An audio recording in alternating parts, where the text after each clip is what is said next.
天水圍河流經天水圍、洪水橋下村同流浮山一帶，係凝聚社區嘅重要動脈。土木工程拓展署正積極推展天水圍河畔美化同設施改善工程。工程團隊實地視察之後，選定喺天瑞村至天華村一段河畔進行首階段工程。呢幅彩繪極具標誌性意義。我哋以天水圍河同埋下村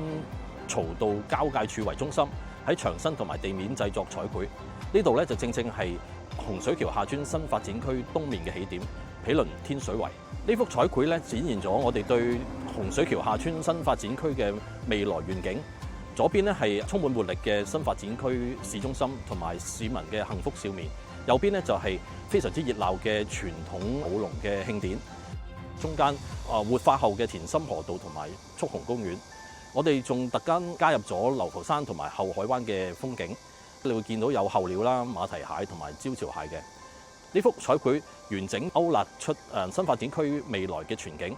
沿岸兩個涼亭翻新後，亦都各具特色。嗰兩個涼亭咧，我哋係以洪水橋下村新發展區嘅標誌啦、顏色同埋圖案設計嚟到粉飾嗰個涼亭嘅牆身。另一個大啲嘅涼亭咧，設計就係以天水圍河常見嘅白鷺為題材，以白鷺嘅剪影配以深淺藍色咧，好似天空同埋河水咁，以簡單嘅圖案同埋活潑嘅色彩去營造效果。要改善河畔環境，提升社區整體面貌，除咗土木工程拓展處人員盡心盡力，亦都有賴多個部門通力合作，按照各自專業範疇推展唔同嘅工程。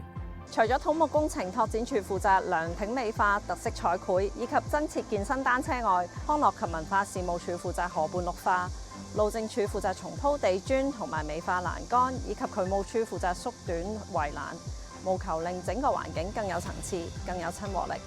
美化設施完成之後，市民普遍對改善之後嘅環境都表示歡迎，認為河畔嘅空間整體感覺更加有生氣。市民更加享受呢度河畔可以逗留啦，同埋散步。我哋正係籌備另一階段嘅工作，希望透過設計比賽選出優異嘅作品，用一啲小型嘅工程去優化河畔嘅空間。長遠嚟講，喺洪水橋下村新發展區嘅規劃中，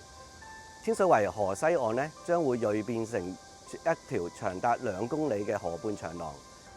我哋會加設橋梁，以改善兩岸嘅通達性，並會加種一啲樹木同花卉，美化呢度嘅環境，讓到市民可以切實感受到發展帶嚟嘅成果。